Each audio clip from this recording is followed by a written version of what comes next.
All at the Hudson Institute to discuss an important, but I think still underappreciated topic, which is the biotechnology race we're in against the Chinese Communist Party. When we talk about the technological aspects of this new Cold War with China, I think our mind immediately jumps to artificial intelligence, quantum computing, or some element of the military competition.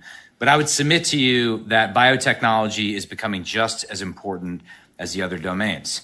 And if you're asking why, just look at how China is trying to use advanced biotechnology. Forced DNA collection, genetic surveillance, the genetic enhancement of soldiers for the People's Liberation Army, genetically tailored weapons are already a trending topic in PLA military circles. These threats that were once contained to science fiction novel are now becoming a reality. They can be scary. But the good news is that there's no one better to discuss these threats and how we win this competition than the man joining us today, Jason Kelly, the co-founder and CEO of Ginkgo Bioworks.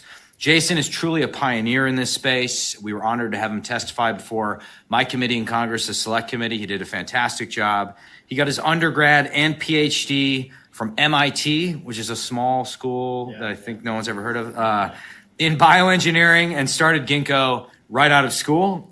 In 2014, Ginkgo was the first biotechnology company to do Y Combinator, right when Sam Altman took over as president. Sam even said that Ginkgo was his favorite YC interview ever of all time.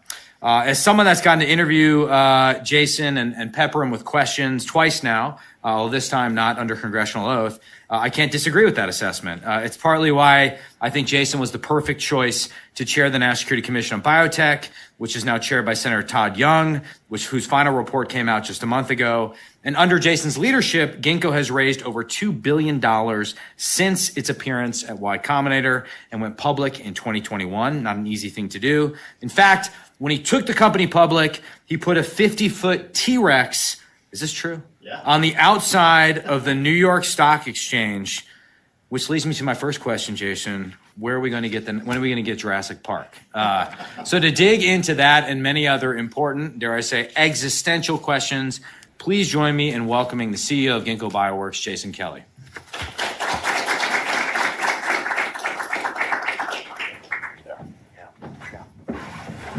I will answer that, actually. Let's just start there. Yeah, okay, good. Let's start there. Let's start with dinosaurs. Yeah. That's where everyone's head immediately went. Yeah. Well, did you see the dire wolves that were de-extincted?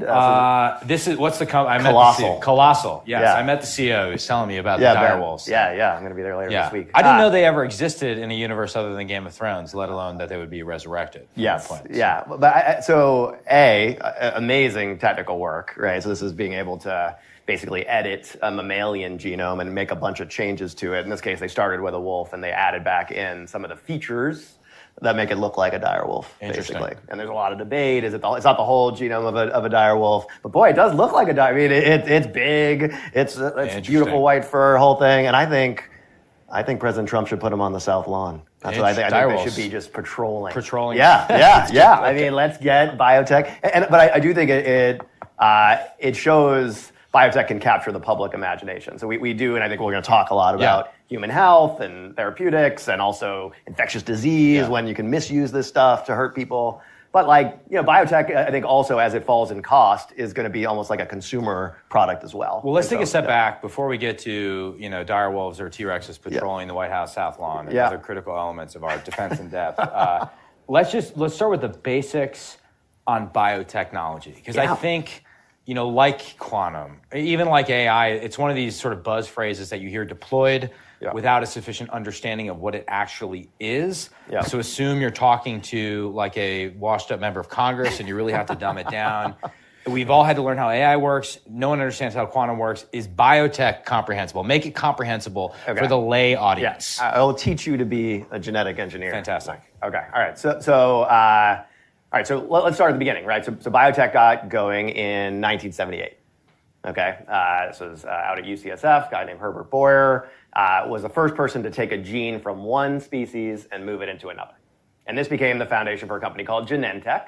And their first big product was human insulin. Okay, so let me explain to you, because my dad was a type 1 diabetic. All right, so when I was growing up, This is before all this started. My dad would take insulin that came from pigs' pancreases. That was where we used to get insulin, right? Because diabetics, type 1 childhood diabetes, you don't make any insulin at all. So you got to take it with a needle. All right. So what did they do at Genentech? So they got the gene from a human, okay, a human insulin gene, and they did a process called PCR, okay? And the first thing to understand is inside of all your cells is digital code in the form of DNA. So there is a piece of code that equals the insulin protein.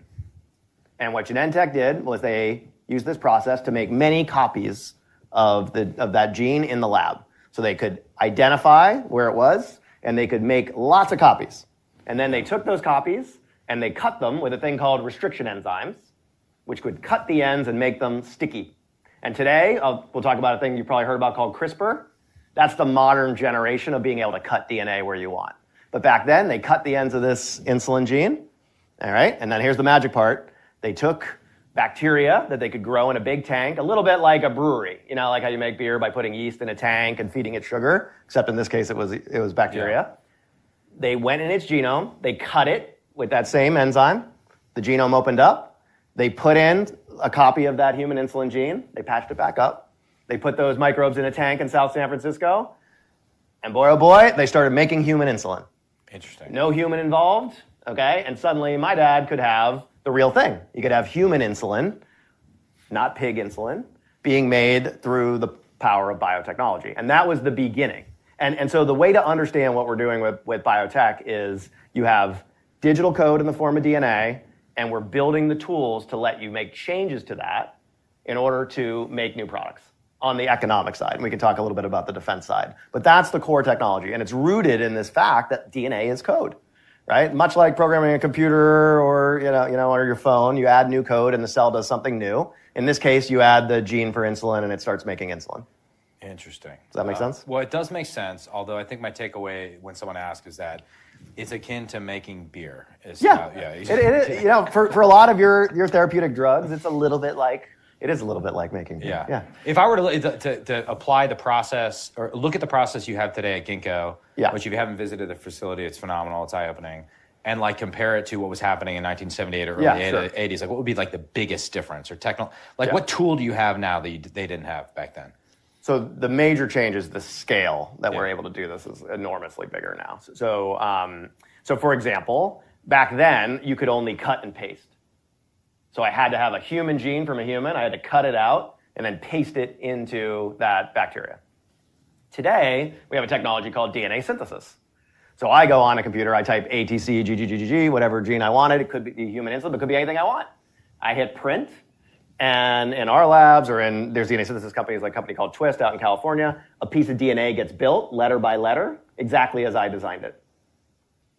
So now you have the ability to access any gene from any genome that's ever been read out in the world. Okay, and so that's one half of the technology. It's called DNA synthesis or DNA printing or DNA writing. And this is one of the things people are worried about on the biosecurity side, because what if I print smallpox? Okay, so that's writing. And then the other technology that's improved massively is DNA reading. So you might remember the Human Genome Project, right? It was like Clinton era thing, 2000. We sequenced the human genome, right? Well, that's DNA reading. You take a cell up, you grind it, you put it into a machine called a DNA sequencer. It's like the size of a washing machine these days, all right? You put it in there, and if I ground up your cells, the book of Representative Gallagher would show up on the screen. Yeah, and we would see all 4 billion letters of your genome read out on the computer. So we turn cells into that DNA code, and we can now access it, all right? And that's true not just for humans, we love our cells, but for every plant, animal, microbe in the environment, we can also read their DNA and get that as a huge collection. And then with DNA printing, I can pull any gene out of that library and get it in the lab and then put it into any other organism I want. And that's modern biotech today. We have all those tools. Okay, but finish that. Last thing I was going to say, if you want to understand, like the last bit, reading, writing of the DNA, if you then want to put it somewhere. Yeah. Okay, this is editing, and this is where CRISPR fits in.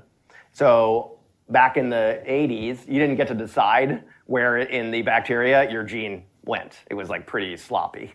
Now with CRISPR, you can say, okay, if you have this, I forget the exact, whatever, X number of bases cut at that site, and then it'll open there, and I'll put it in right where I want it.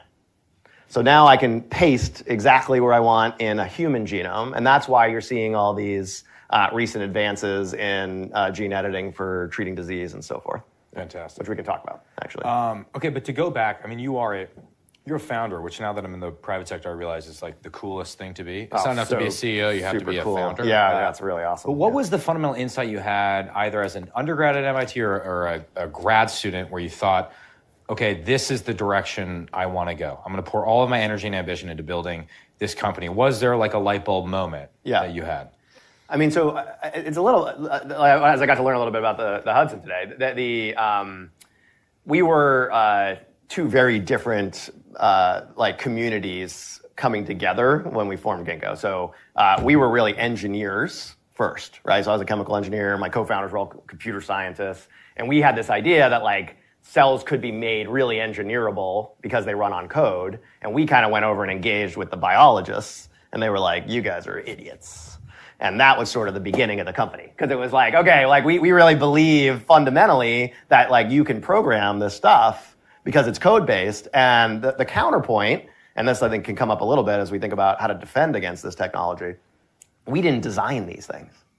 So like a computer we program, but humans build computers. A bacteria, when we program it, we didn't design the thing. So it's much more difficult to get it to do the things you want it to do. It doesn't act exactly as you expect. Have you discovered who designed it? No comment. Leave that to the reader. It's either God or somebody. But that's the that was the and that like we had a big chip on our shoulder that we thought these engineering approaches could make a difference. And now you play out today, and it's pretty widely accepted, but it wasn't 20 years ago. So that divide is no longer as pronounced. Not as, but it is still a little bit there. Yep. Okay, let's see where the technology and your business meets geopolitics. So one observation I had with anything we did in Congress talking about China, we kind of obscured a debate about like what is our long-term goal, right? We sort of had consensus over short-term measures. Like, so why, if you look long-term, if you looked at 2050, like why should we care? Where do we want to be, particularly relative to our geopolitical adversaries in this space? Yeah. So what do we get from it? I love it. I love it. So let's talk about this first because I think it's worth getting this down before we like talk about how this stuff's all going to kill us. Okay. So the upshot on biotech. I don't know if you saw there was a this sort of baby KJ was in the news recently. This is a 11-month-old infant. Genetic disorder where and this was a very rare mutation in the genome of this baby. Okay, so it's like a one-of-a-kind thing. It wasn't a disease that was widely held, so there was no existing FDA-approved therapeutic for this baby. And the disease basically breaks a protein. It's kind of like how my dad didn't have insulin. In this case, it's not like you don't have it. You have it, but it's broken. And that's because there's one letter of DNA that's wrong. There's a C, or ATCG, there's a C that's supposed to be a T. And it's a C in this baby, okay? And as a result, it's not gonna make this enzyme that when it eats food, okay, it breaks the food down in certain things such that there's gonna be an accumulation of ammonia. And as you accumulate ammonia, you get brain damage, all this bad stuff happens, and it's a death sentence. So what they did, and this is an 11-month-old baby, so they started this work, I think 11 months ago. They designed a CRISPR editor that targeted that exact spot in that baby's genome. Remember, everybody's genome is a little bit different. But because with CRISPR, remember I told you, you get to put the exact sequence that you want to go make a cut in. And this CRISPR editor was designed to go to that sequence and turn a C into a T. Okay? And a couple things were special about this disease. It's primarily a disease of the liver. That's the easiest place today to get editors to show up. You don't need to change every cell because the baby only needs to make enough of this stuff to break down some of the food and not accumulate ammonia. So they were able to add this editor, edit about 10 to 20% of the genomes of the cells in the baby's liver. And then now, as the baby grows, the ones that are right, the C's that got turned into T's, are going to make more copies that are correct. That's why you do it when baby's little. And it's working. That's an N of 1 drug developed in 11 months. That was like a new regulatory paradigm, and like, knock on wood, like could be curative for what would have been a death sentence. Wow. Okay, and that happened like last month. Wow. Okay, so that's just some of the stuff I would highlight. Like today, there's these openings around disease. Okay, where I think particularly for these like genetic diseases, these technologies are important.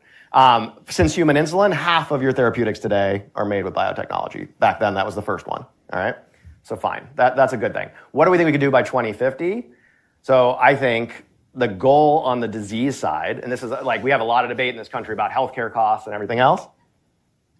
If you had perfect biotechnology, perfect medicine, the only reason you would go to the hospital is to go to the emergency room. Something traumatic, like you got in a car accident, you got shot, right? But if we had perfect medicine, we would not have disease. Okay, you would be down to just the ER department. Yeah. Okay, right? That should be the aspiration, right? That is how you get costs out of the system. Mm-hmm. That's how you get costs out of the system with technology. Okay, not with policy this or insurance company that, but with technology, right? Like what our goal should be is to only have ER departments. Okay, and I don't know if we're gonna get that done by 2050, but that is what medicine has implicit in it if we really nail biotechnology. Because, shocker, we're made out of biology, right? This is the natural technology. This is the one. This is the one that will work on us in a way that the historical drug industry, by the way, was chemistry. Yeah. Right? Merck and J&J, why? They're all in New Jersey. Why? Right? Because that was where the chemical industry was in the United States. Okay? They were chemists. And so they're making chemicals that were going to get on hoping they hit the right stuff and everything else. It's kind of shotgun approach. This thing, just last month, went to the exact spot in the genome and made the exact change to fix that. Now, not every disease is fixable that way, but that type of precision is biotechnology.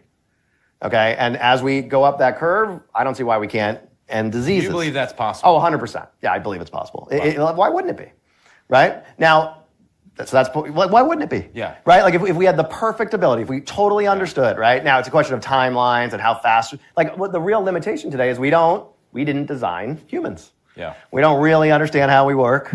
We know the major bits. Yeah. But like a lot of once you get inside the cells and stuff, there's a lot of complexity in there. So that's what makes that such a hard problem. That's why we actually call it drug discovery.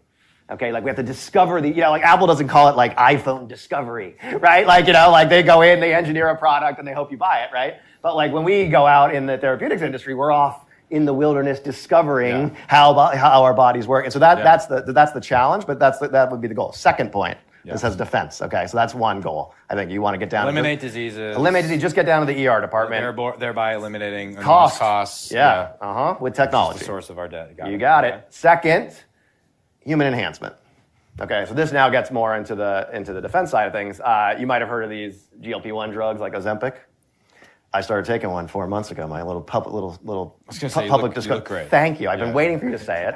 Thank you. I do. Okay, so this thing. I don't know. I won't ask for a show of hands, but in order for me not to be obese, I have to basically not eat breakfast, try not to eat lunch. It's an enormous amount of mental energy for me to stop myself. For me now, I'm a willful person. I can do it's horrible, and I still mostly suck at it. Okay.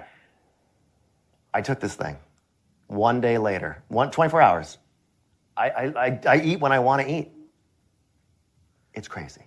Okay, it is changed my human performance with regard to a thing that I care. So it's less even about weight loss itself, and more about it's completely mental. Yeah, it's like I now decide when I want to eat. I decide what I want to eat, which was not even. My God, I founded a company, right? Like the human willpower to do that is very difficult. To eat that salad or whatever, not anymore. Okay, and I suspect there are many other.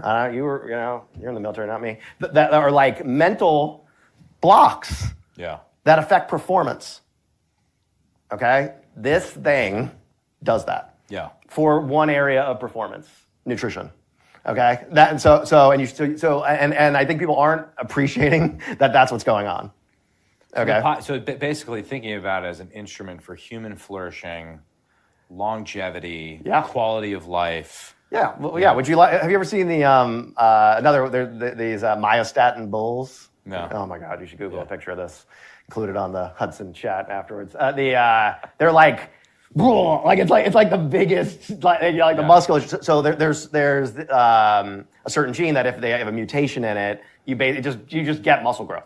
Yeah. And they're just the same bull eating the same grass, and this one is just jacked. Okay, right? And it's known. It's a known thing. So just so you know, people have been going to an island off the coast of Honduras to get a non-FDA approved gene therapy to affect their myostatin. That's happening today. Yeah. Okay. So because people are like, I would like to enhance my muscles. Okay. Yeah. And so that's another example. Sleep. I would love to have 8 hours of great sleep every night. Yes. I mean, I don't know about you. As we get older, it seems to be getting harder. Like, why can't I get that? Right. So all these things are like, I think GLP-1 is the break in the dam. They're coming. Okay. They're going to come. They're going to have commercial applications, and they're going to have human performance applications. And you're 100%. Manufacturing these things. We would like to, no, we would help design them. Okay. Yeah, so the trick of, like, how do you, like, back to that insulin. Insulin's an easy one. Cut and paste. You know, my dad was just missing a thing. We all knew what it was. If I could just make it, there's your drug, right? Okay, well, that's not the case for, like, a cancer treatment, right? We're trying, or to treat Alzheimer's or something. You're like, oh, I got to go in, and I kind of know how the disease works, and I want to go in and affect it. It's discovery, and to do that, I got to make a lot of designs. I got to try a lot of different pieces of DNA and see which one does the thing I want, and that's an iterative process that involves trying things in the lab, getting data back, and then trying more things. Yeah. And we at Ginkgo, we automate all that. Yeah. So that it becomes lower cost. We use AI model, the computational stuff to get better at it. But that's that activity, that's the real valuable thing for the United States to protect, is our ability to discover and develop new medicines. Manufacturing, important in a crisis. Don't get me wrong. Like, we saw that during COVID. Like, I was a little touch and go that, like, China makes all our antibiotics. Okay? But, like, you could bring that back. That's a little more straightforward. The ability to have the innovation to design these enhancements first, to be the first country that our people shift by a decade. Yeah. Your 30s are like your 20s, your 40s are like your 30s, your 50s are like your 40s. To get to all that stuff first requires preserving and building our innovation technology in biotech, and that's actually what we're currently in the process of losing. Well, I think it's important to start with the positive, because in some sense, analogous to AI, I think, like, we, i.e. those who are in the national security or technology space, sort of make the mistaken assumption that the benefits are obvious, right? Like, trust us, AI is going to improve all your lives, it's going to cure cancer, like, whatever. But I think, what I would encounter in Northeast Wisconsin is, like, I'm kind of more worried about, like, the killer robot hypothesis. Yep. So having established the positive 2050 vision, let's talk a little bit about the scary stuff. Because the flip side of that is you can't ignore the dystopian side of it, and obviously there's need for guardrails. So how could the technology be misused? How is it being misused? Yeah.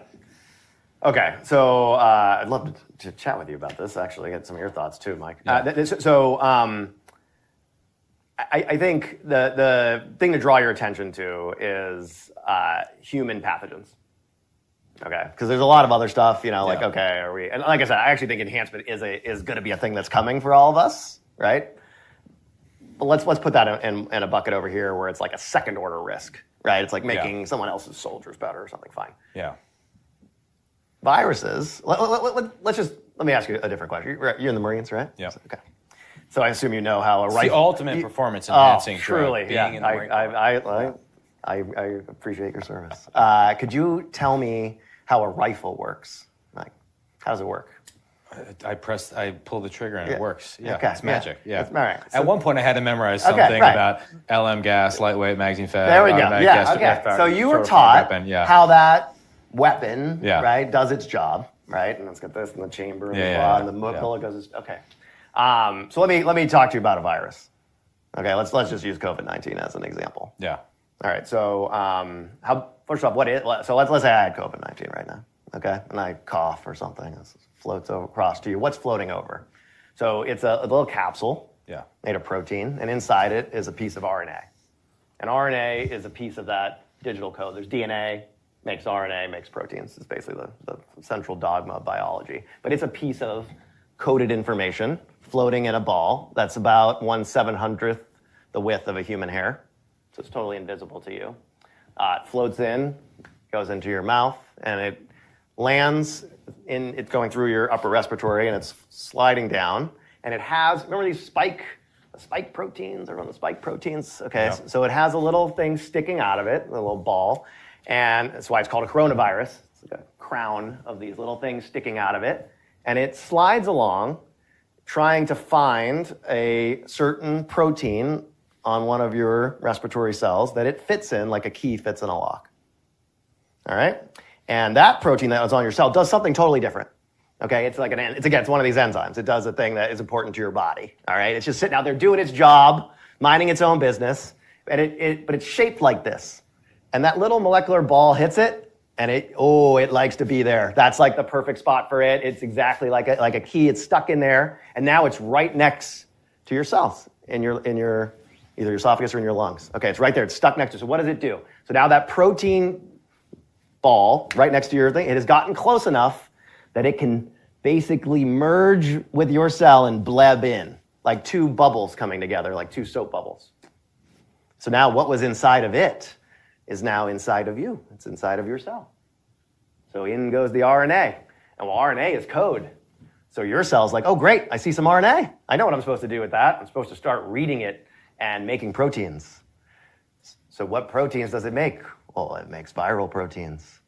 So that little RNA starts making copies, and it's making more proteins, and by the time it's done with that cell, when it's worn it out, it's made 10 to 100,000 more copies of that one little thing that floated into your mouth. And they come out, and they go into all your other cells, where they make tens of thousands of copies. And then you cough, and it floats over to the next guy. Okay? And then if it does it enough in your lungs, then the fluid goes into your lungs, and we need to put you on the ventilator. And then if it gets bad enough, that's the end of you. Okay, so it is a molecular weapon. Right? I mean, Jesus Christ, like, look at this. What is this thing doing? Yeah. Right? Like, imagine if that had been designed, if that had been designed like a gun, right? Like, you'd know everything about how it worked. Okay? You don't know how it works because we treat it not like something humans made and we didn't understand, but just like a thing that happens to us, like a hurricane or something. But it is not. It is an actual physical object that really does what I just said. Really does. Yeah. Okay? And so that's scary, right? Like that's a thing that like we should be worried about.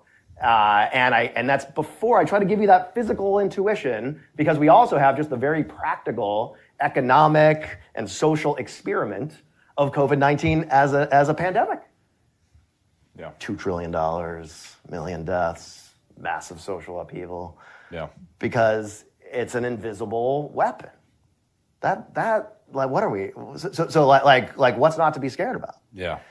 So I think we have a bit of a blind spot though on the defense side, where like all of this stuff lives in the world of public health, because we've been managing epidemics since the beginning of humanity. Black Death, right? Like, I mean, hell, we killed I think it was like 30% of Europe or something. It's like ridiculous, right? So like this is not a new problem, public health, right? But our tools to understand it, the ability to make it worse, all that stuff is really ramped up. Yeah. And I think we need to treat it like that, and we need to be protecting it from a defensive standpoint, just like you would worry about how to protect yourself from a bullet. Well, let's get into that. Well, first, I want to... Does that make sense? Totally makes sense. I would say, well, the threats as I see it, having just listened to you, there's human enhancement in the hands of a regime or a group that is trying to destroy us and enhance their people who are dedicated to destroying us. There is, making naturally occurring viruses more chimeric or creating new viruses in a lab and using them as a weapon. Yep. There's perhaps underneath all these things a lurking ethical question about like what it means to be human at some level of enhancement. I don't know to what extent you grapple with these in your day-to-day, but that's more of like a philosophical question. Sorry. Yeah, I put one pin in that one because you are starting to see a bunch of like sort of usual Silicon Valley ridiculousness around some of this stuff. The big dividing line is what's called germline editing. So importantly with baby KJ, those edits were in the liver. They were not in the gonads. So those edits will not be passed along to the next generation. of course you can make edits that will be passed along to the next generation. Yes. Okay, so that's interesting. That's a societal question for all of us.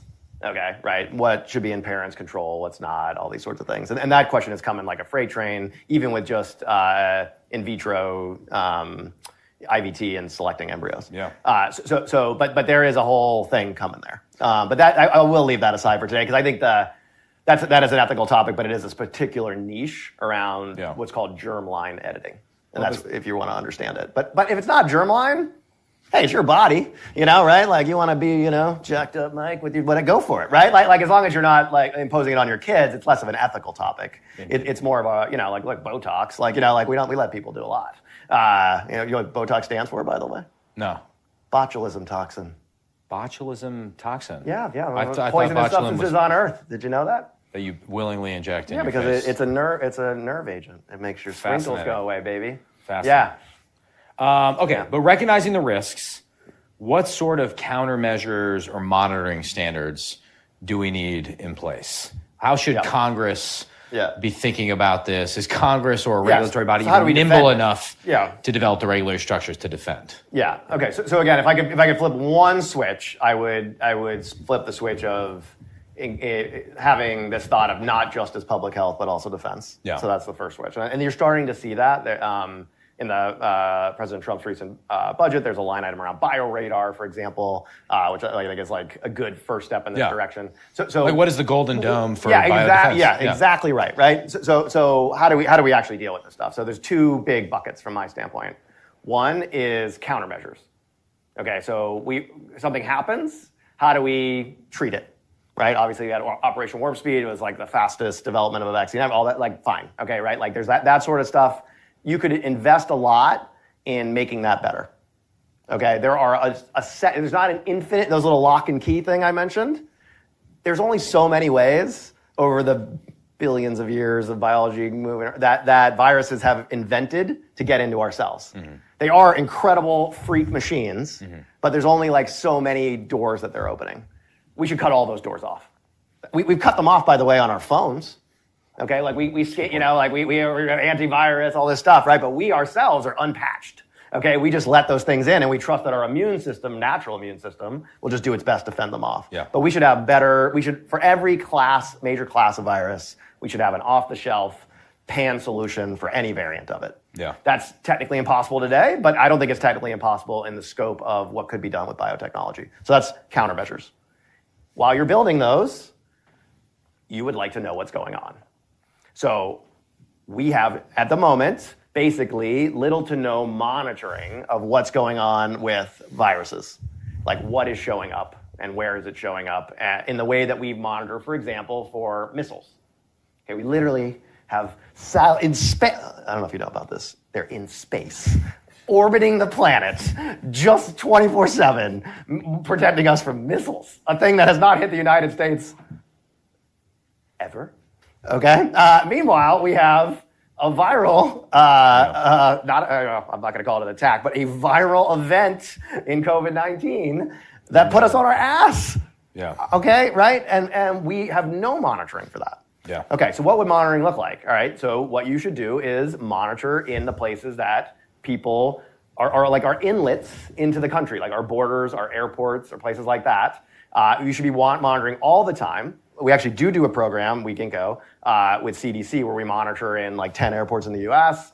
We also run a program with the Qatari government in Doha Airport in Qatar, which gets like MENA region. And what you do is when planes fly into the airport, we collect wastewater from the plane. So it's anonymized, we don't know who it came from or anything like that. And we look in the wastewater for viruses, 60 different pathogens. And if we find one, we remember the DNA reading technology I mentioned? We read the DNA and we get the variant. Remember the variants from COVID? We get the variant and we put that into a database. And then we also, this is important, we store the sample. Why is that important? Well, if you had a program like this, monitoring at airports, say around Wuhan in 2019, we might be able to go back in a freezer right now, controlled by us in the United States, and pull out a tube and say, hey, what was in here? Yeah. Okay, but we do not have that monitoring, and so we have to have fights, and it's an intelligence failure, right? And so that type of monitoring is imminently doable today with the technology of DNA reading, which is also called genomics. And so we should be collecting environmental sampling and looking for the DNA that's in there for infectious disease all over the world, and then have a baseline. And if you see a baseline and then you see a weird spike of some new thing, that's like a missile taking off. We should go see what that is. Yeah. Well, your airport example. That's one example. You can also do it on, just as another thing. You might remember during COVID, aircraft carrier got put into port for 2 weeks. Everybody was, I think the last time that happened was World War II, right? So like also on our ships. I mean, they are basically cruise ships, right? Like they are the easiest place in the world for everybody to get sick, right? Like that's why no one takes cruises, right? So like that you want to, this little floating thing that I just did is very easily a guy on shore meeting someone at a bar, okay, who's there to meet him. Right, and that's it. And then they come back and, hey, I'm the poor guy who has lunch with you, and now everybody's got it, right? Like that's a very easy vector, right? Does this imply some multilateral body necessary to coordinate among nations? And I want to use this as a bridge to get into where China is right now. So and obviously I don't think so. So I personally don't think so. But just can I say, I think one thing COVID revealed is the insufficiency of the that was exactly what I was going to say. To deal with things like this. Yeah. I could not agree more. I think our experience, so the WHO was basically created to monitor for viruses via politics and policy, not technology. So the way they get their information is they engage with the public health departments of other countries, and the way those public health departments get their information is when they see things at hospitals. Okay, so just to be clear, you don't end up in the hospital unless you're already infected. This is like way after boom, okay, right? And we had this experience, like, because we were running this airplane program. Remember, like the Omicron wave, like that whole thing. So we caught Omicron at an airport a month before it showed up in nearby cities. So you have you get a lead time because you're checking before everyone has already like become a cluster of infected people months later, right? Like that's the advantage. So that is. So I do think you don't get that at all with the traditional WHO system. Okay. You only get way after boom by definition, and then you only get it if they want to tell you. And hey, I'm a tourist-based country. I don't really want anybody to know about this outbreak. Maybe it's going to go away. Like, there's a lot of reasons people don't want to tell us. Yeah. Okay, not all of them are nefarious. Some of them are just economic. Yeah. What the heck? That's not how we treat missiles. We don't like ask, hey, the missile department's reporting in today. No, we didn't shoot any. Right? Like, it's like absurdity. And so we should be monitoring with technology, and technology we control, and that's very easy to do. Interesting. Yeah. Okay, so in a recent report, the Belfer Center said that, quote, among the technologies examined in this index, artificial intelligence, biotechnology, semiconductors, space, and quantum, China has the most immediate opportunity to overtake the United States in biotechnology. Yeah. The narrow U.S.-China gap suggests that the future developments could quickly shift the global balance of power. So explain to us what is happening here. You do like the net assessment of China, private sector to the extent it exists, versus us. Like, where are we in the, is there a biotech gap, like there was a missile gap, or not, rather, in the early Cold War? There was a missile gap in our favor. Yeah, so I'll tell you the 4 alarm fire that I'm worried about. And so, I obviously had the chance to testify before your committee, and I didn't talk about this then, actually. I talked about a different thing, because this problem I'm going to talk about today was not obvious back then. So the top problem I talked about at that time was manufacturing, which I think is absolutely one of the gaps. And you'll see that in the Belfer report. They say China's actually ahead of us on the manufacturing of drugs. And that's largely because of all the chemistry. So what we did, we moved New Jersey to China. Okay, so we do a lot of our chemical manufacturing that we used to do in the United States, we now do in China, and a chunk of those chemicals are things like antibiotics and your basic generic medicines. These aren't the most recent stuff, but like the drugs we've been using for 70 years because they work great. Okay, right? Like a lot of that stuff we do not make in the United States anymore. And so we talked about that, and we talked about how even the more modern drugs, the things like insulin, the biologic drugs made like brewing, That's moving to China. So we talked about that. That's what I testified.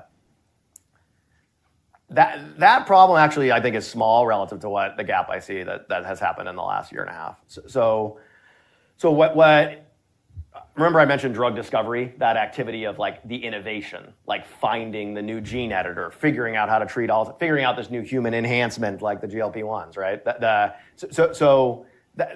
activity is a little bit like, you know how everyone wants to copy Silicon Valley? They're like, I want to build a Silicon Valley in Saudi Arabia. You know, like what everyone they just can't do it. Like, you know, like no matter how much money I spend, I can't seem to recreate Silicon Valley. Okay, well that's because it's this, oh my gosh, it's this like beautiful ecosystem of like brilliant people coming out of universities, venture capitalists who are like throwing money around like it's crazy at the early stage, and then growth guys, and then executives who've been at every step of the way along some crazy startup riding a roller coaster, and they all live like in Palo Alto, right? Like, so there's just this like real cluster there that means that we just keep winning on this stuff. Like, my God, we did it again. OpenAI, it's like a miracle. You know, it's like just goose laying golden eggs. Okay, so biotech, again, thanks to us inventing genetic engineering through a similar machine back in 1978, we did it in San Francisco, South San Francisco, and we did it in the Boston area and Cambridge. Those were the two big hubs. And then since then expanded to San Diego and Research Triangle down North Carolina. Those are the big hubs. Okay, those hubs as of 2 years ago, 95%, oh, by the way, sorry, just so you know what happens. A little company in Cambridge discovers a drug, and they sell it to Big Brother Merck for $2 billion or $5 billion. And all the people at the company do well, all the investors do well, and they turn around and fund another one of these little startups to try to do it again. That's the machine of that ecosystem. As of 2 years ago, 95% of those drugs were bought by 95% of the drugs that were U.S. companies. So like being acquired by U.S. companies, but importantly, the actual startups, their drug assets, only 5% were coming from China. This is now I guess 3 years ago. Last year, 30% from China. Last quarter, 40% from China. Okay, so what is going on? So what's basically happening is the talent ecosystem, like the scientific talent in China, is really good now at the biotech level. And that's different from 10 or 15 years ago. Yeah. So there's plenty of really well-trained postdocs and so people who can do that kind of drug discovery work are in China. It's not as high-end as us, but it's good. And so the strategy has basically been fast follow. Watch what somebody in the US is doing, have some people work on it in China, and then here's the magic part.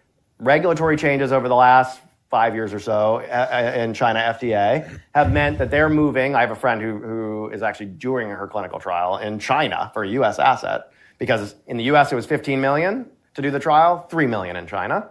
And timelines, like speed of the trial, 3 times faster in China. Okay, so they now have this machine that's fast following. Oh, and now you look 3 weeks ago, Pfizer just spent $1.2 billion on a new cancer drug from Shenzhen. Like, and that's $1 billion plus going into that venture ecosystem. Yeah. Okay, so how long, you know, like if you choke out the Cambridge and San Francisco, those early stage companies for, say, I don't know, I think it would take 2 years, maybe 3. That's it. Because it's such a careful ecosystem to keep together. Does that make sense? Definitely. And that is a new thing. Yeah. That like the manufacturing is just a replay. It's the same story. Semiconductor, solar. You know, like we love to push manufacturing out of the United States. That was our game plan the last 30 years, right? Yeah, we now see some of the repercussions. We're trying to resurrect it, but it didn't really kill us. But pushing innovation out of the United States, like that's not our game. But if you so that's scary, right? Like so if the innovation engine moves out in biotech.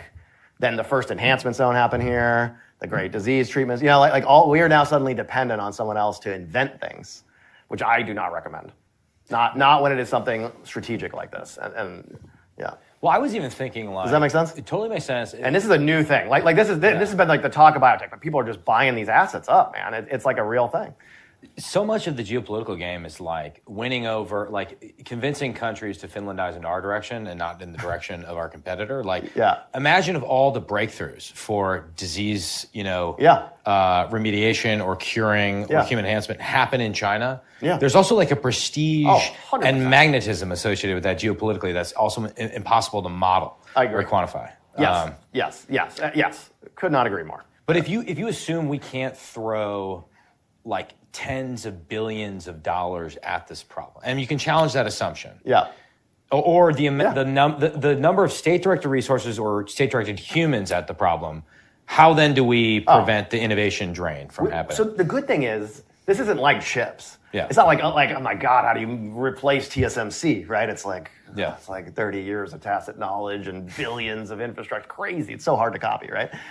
We own the innovation in biotech right now. I'm watching it go. Slow, okay. Yeah. So all the money, we actually are, like the venture, everyone's still here. Yeah. Okay. I think it should be harder, frankly, for like the large pharmas to be buying Chinese assets if they're basically feeding off NIH discoveries here in the United States and then fast following them. And then, but like we're like the translational value is going to China instead of the United States when the basic research is being funded by the United States. Also, by the way, the drug buying is also from the United States. Yeah. So it's the only part that we're like basically outsourcing the innovation step. A horrible decision, okay, right? While paying for everything else, okay? And so that I think you could solve like with policy, okay? And then on the reg side, I do think you're seeing that, new FDA head, like you are seeing motion towards solving this problem in the United States FDA. I think that's coming. That's right. And so that. But also, the other way to solve it isn't necessarily to just not make U.S. trials faster and stuff we should.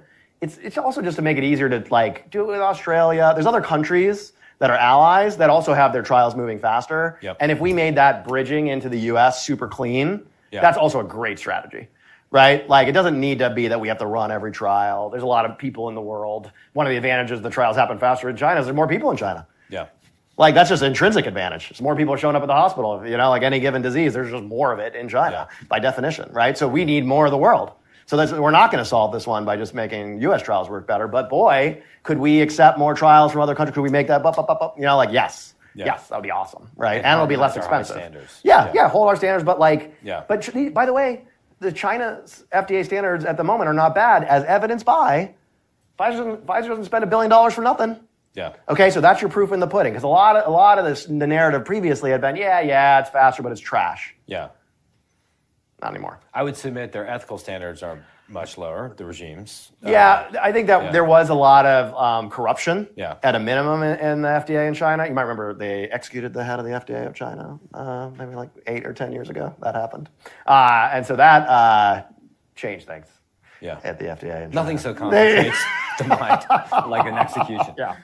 So I do think it has changed. So I think a lot of those views are now dated compared to how it operates today. Well, we have about 13 minutes left, or 11, I guess, for audience Q&A, and I could ask you more, but I want to open it up for questions on this fascinating, albeit somewhat troubling discussion with Jason Kelly. Anybody? Yes, ma'am.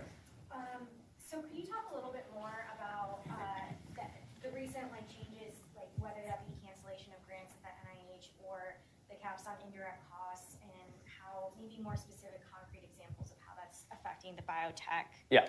I'm good. I'll repeat it. So the question was cuts at NIH and indirect rates and the kind of university funding ecosystem. That is a really good question, and how it's affecting biotech. So I mean, it is like a bomb going off in this ecosystem. The question is what does it turn into? I think.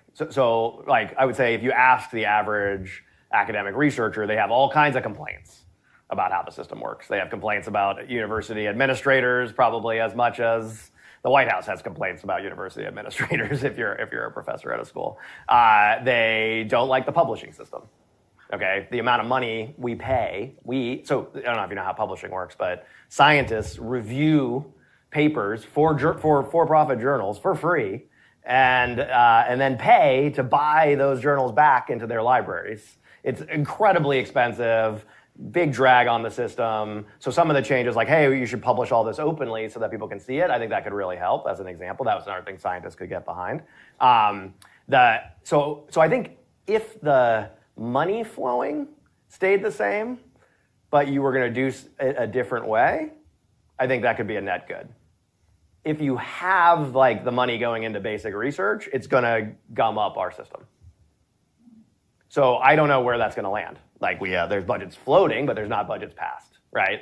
So I don't know what that's going to end up looking like. But my recommendation would be, yeah, we get a lot per dollar out of the NSF. We get a lot per dollar out of basic research funding, through the NIH and DARPA and all these places. I like that.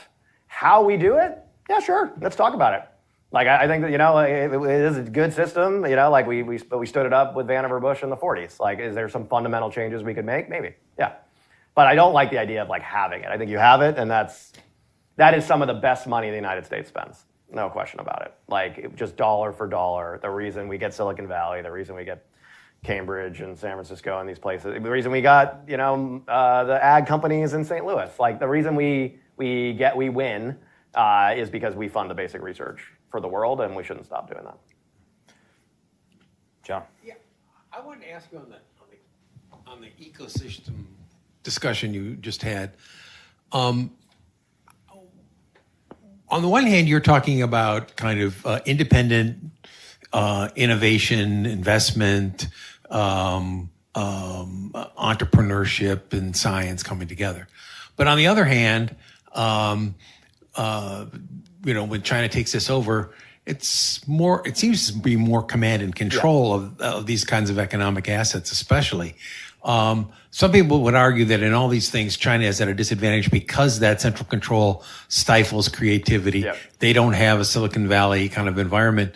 You're saying no, there's a danger. They're actually gonna create maybe some kind of substitute for this. Yeah. How do you think about this contradiction? Yeah, this is a good topic. So certain things that they like pushing solar early and things like that, like clearly like that worked out for them, right? And then other central things obviously are moronic, and there's a long history of centralized decisions being bad choices. I think one of the advantages in this is true basic research. In other words, like just doing the combination of exploratory research plus the human beings getting trained in the process of doing this. And this is the thing. I grew up in Florida. My parents were pharmacists. I went to MIT to be an engineer, and then I went to grad school. And doing a PhD is a very unique experience. It's like the last apprenticeship, to me, one of the last apprenticeship style trainings that we still do.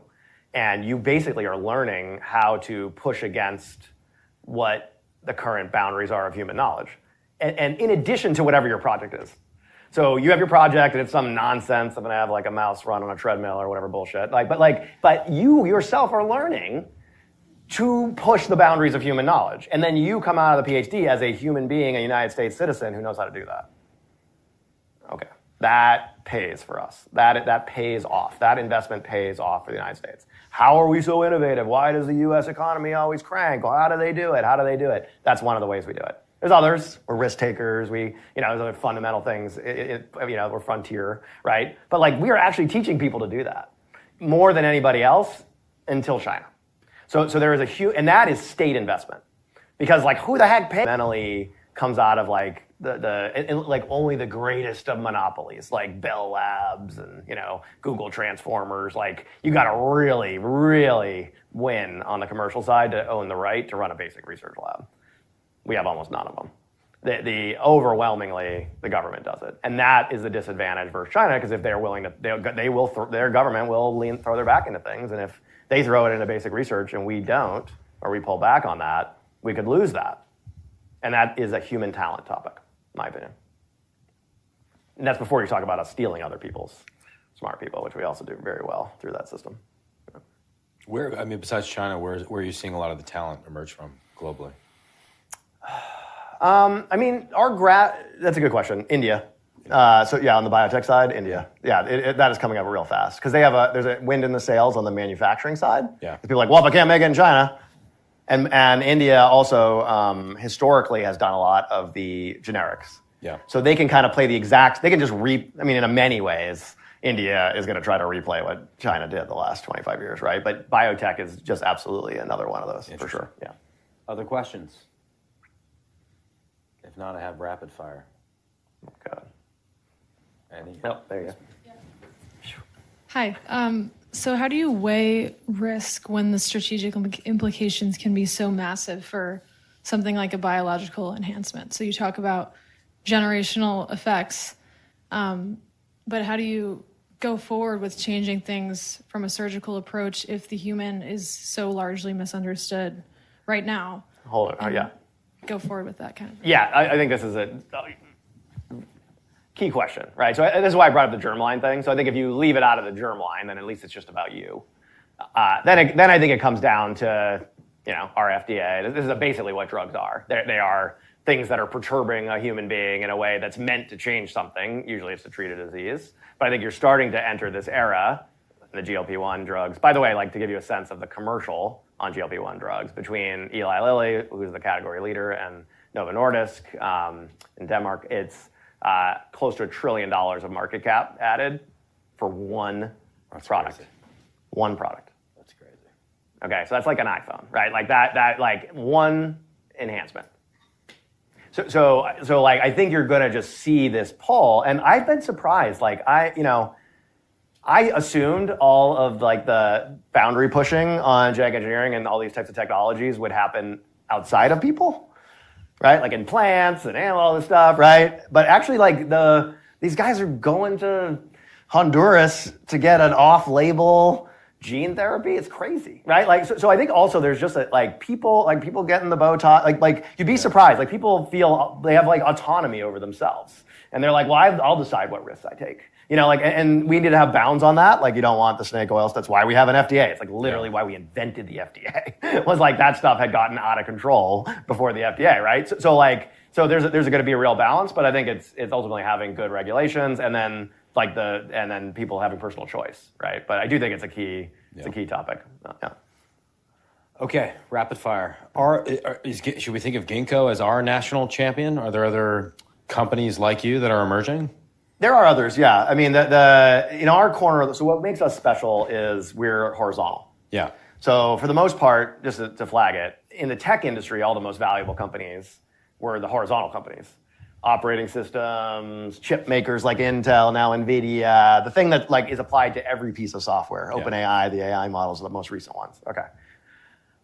In biotech, the most valuable companies have always been the product companies. Mm-hmm. So like overwhelmingly, people are making a drug or they're making this. And so we're this sort of horizontal platform. There's companies like Twist that are printing DNA. Also, they're a horizontal platform. Companies like Illumina doing the DNA sequencing, they're horizontal. We're sort of horizontal at like the layer of automating and scaling the laboratory work to do all this genetic engineering. But like, there's not a lot of us that are really horizontal. So I think that's what makes it a little more strategic than the applications. Yeah. What happens when you get off GLP-1s? Oh, you don't? You're committed the rest of your life. Do you drink coffee every day? I do, too much. You think you'll do it for the rest of your life? It would be hard for me to envision a life in which I did not start my day with prayer and then coffee. Yeah, so then what's wrong with that? Interesting. Yeah. Okay. And by the way, it's only once a week. It lasts all week. It's awesome. Has this subject ever been dealt with in a serious way in fiction, or TV, movie, or in fiction? Jurassic Park. Jurassic Park. Maybe. We use it. The greatest. Okay, so the key to understand Jurassic Park is it teaches you the two most important things about genetic engineering. Okay, one, it gives you respect for like the majesty and scale of biology. Yeah.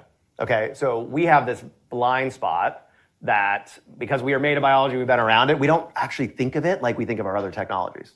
Right? Like, let me tell you a little secret. You plant a seed in the ground. You add air, water, and sunlight, and this is the actual truth. This thing emerges from the ground. It collects carbon atoms out of the air. It assembles them molecularly. It builds solar panels to collect energy, and then it starts doing molecular scale manufacturing of all kinds of things out of the air. Imagine if we had invented something like that. Like what a backpat we would be doing on our just unbelievable, right? Okay. So one of the things it does is it locks in that biology is truly it is majestic and a big deal. Yeah. And then second, life finds a way. right? So it is a call for humility Yeah. in the face of that. Okay, so it is majestic, and by the way, we can program it because it runs on code. And look at all the incredible things it could do. Could you imagine if we could harness it for good things, for our values? And then at the same time, we didn't invent this stuff. Life finds a way. Respect it.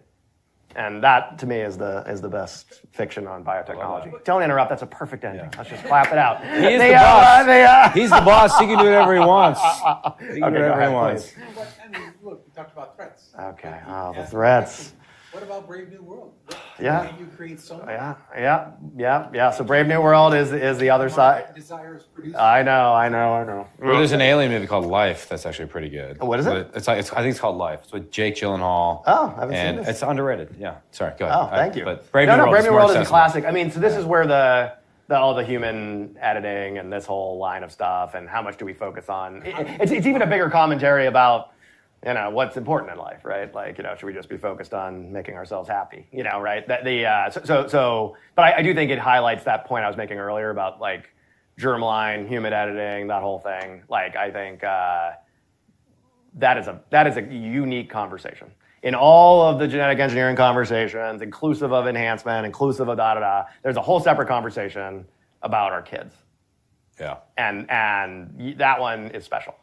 Yeah. And, you got to bring in you don't bring in technologists for that conversation. You bring in our moral, spiritual leaders. Yeah, it's different. Yeah, there's all sorts of things in between, like curing Alzheimer's, like making me more jacked, which is important. I don't want to understand the importance of that. It directly enhances the lethality of America. I was going to ask if you worked. And like CCP super soldiers destroying us, like that requires an extended conversation. Yeah. But as for the beginning of this conversation, we are lucky to have one of the best people, if not the best person on earth, to start it. And I have no doubt that we will be discussing many more aspects of the biotechnology competition with China and ourselves and other countries. So please join me in thanking Jason for his time and